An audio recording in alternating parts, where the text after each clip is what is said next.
พี่น้องเว้าพื้นหมอลำเว้าพื้นคอนเสิร์ตนี่ผู้มักกับมักผู้บ่มักกับบ่มักพี่น้องเอ้ยผู้มักนี่ก็โอ้ยห้องน้ำกันเต้นน้ำกันเตะโคตรสอดแจ้งน้ำกันถึงไหนถึงกันผู้บ่มักนี่ก็โอ้ยจะแม่นอยากไล่ปานใดมันสิเลิกปานใดมันสิแล้วจมซื่อๆกับใครอยู่โอ้ยอย่าถึงขั้นครับแซงให้กันล่มกันตุยหลายผู้ลางคนบ่แซงแต่ปากโพดฮอดลงโซเชียลให้มันล่มมันตุยโอ้ยจังสิกันโพดเราเห็นว่ากระไดเนาะเมื่อวันที่6มกราคม2568คอนเสิร์ตโตเกียวมิวสิกไปเล่นคอนเสิร์ตอยู่ทางปากทางเขาตาโล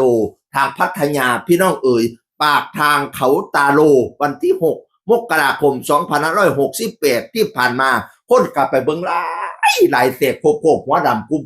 กิมจัดโดยพระประแดงอาเขตพี่น้องเอ๋ย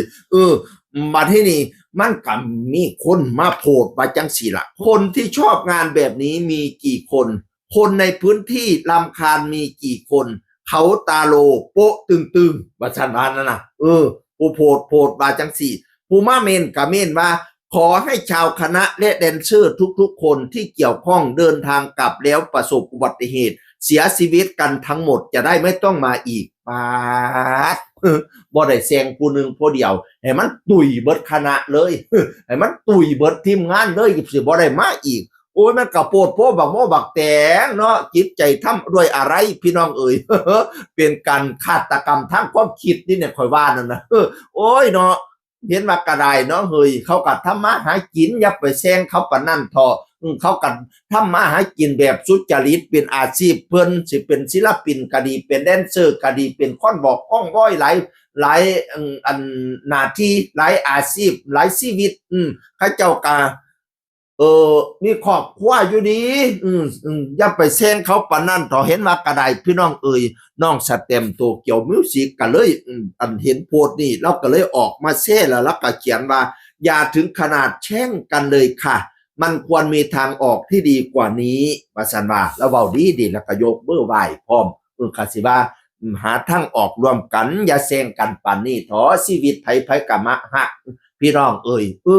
ก็เข้าใจอยู่แล้วคนก็รำคาญก็เข้าใจอยู่เขาตาโลนี่ต้องยอมรับว่าเป็นสนามที่ใหญ่เป็นสนามที่คอนเสิร์ตไปลงบ่อยมากน้อยบ่นึงกับคณะนั้นน้อยบ่นึงกับคณะนี้วัดต่อไปก็เข้าใจคนในพื้นที่อยู่สนามทางกรุงเทพนะเนาะที่ดังๆก็มีกินซ่าลังสิตปวกแดงละย่องแม้พระประแดงอาเขตนั่นติแล้วก็นี่ละปากทางเขาตาโลนี่ละพี่น้องคอนเสิร์ตมันก็เลยไปบ่อยเพราะว่าเป็นสนามที่นิยมพอเอาคอนเสิร์ตไปลงแล้วคนจะมาดูมากๆบอกง่ายๆคือมันได้กำไรบัดที่นี่คนในพื้นที่บางกลุ่มก็อาจจะรำคาญเหมือนว่าเพราะว่ามันบ่อยเกินไปแต่มันก็น่าจะมีทางออกร่วมกันเหมือนกับน้องสเต็มว่านี่แหละทางออกที่ดีเฮาเสี่ยวจังไดดีก็ล่องเบาล่องบามาแนวเขาว่าเขาจ้างไปทุกข่อยก็ไปแล้วเนาะอย่างยังว่าเป็นศิลปินเพิ่นจ้างไปได้ก็ได้ไปเบิดแล้วข้าเจ้าก็ขออนุญาตอย่างถูกต้องคันมาบ่ให้ไปบ่ให้เล่นก็บ่ไปเท่านั้นล่ะหาทางออกร่วมกันเสี่ยวจังไดมาเล่นดูก็ล่องเว้ากับทางซุ่มซ่นเบิ่งด้วยให้เล่นบ่เกินเดือนละเที่ย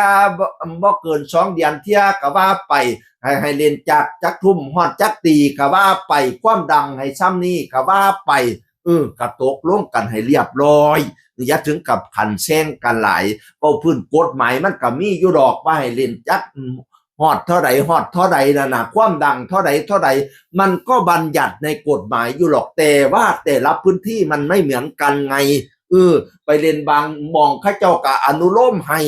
มันอยู่ไก่โคกไก่ป้าไก่ซุ่มซ่นเอาดังเต็มที่ซอดแจ้งเลยล่างคนก็ได้ซุ่มซ่นอยู่แต่หากเป็นงานเจ้าภาพงานกฐินงานแจกข้าวโดนมีเที่ยนึงดอกไทยบ้านเดียวกันอรุ่มอร่วยให้กันเอาเต็มที่เลยจังสิก็มีพี่น้องกฎหมายมันก็เลยเป็นอารมณ์อรวยสินะแต่คันมองเคียงคัดปุ๊บเอาก็ล่องมาเสียหาขอตกลงจังไดร่วมกันแต่อย่าถึงกับแช่งให้กันล่มเสียหายตัวตายเสียจากเลยพี่น้องเอ๋ยฮักเพลงแบ่งปันกันหั่นละหาทางออกร่วมกันเข้าใจอยู่ว่าบางคนก็รำคาญแต่ว่า เอ้ยนี่ล่ะอีกอย่างหนึ่งขอยอยากว่าอย่าให้แข่งกันหลายทั้งเครื่องเสียงเนี่ยอู้ยแต่คณะน่ะเนาะ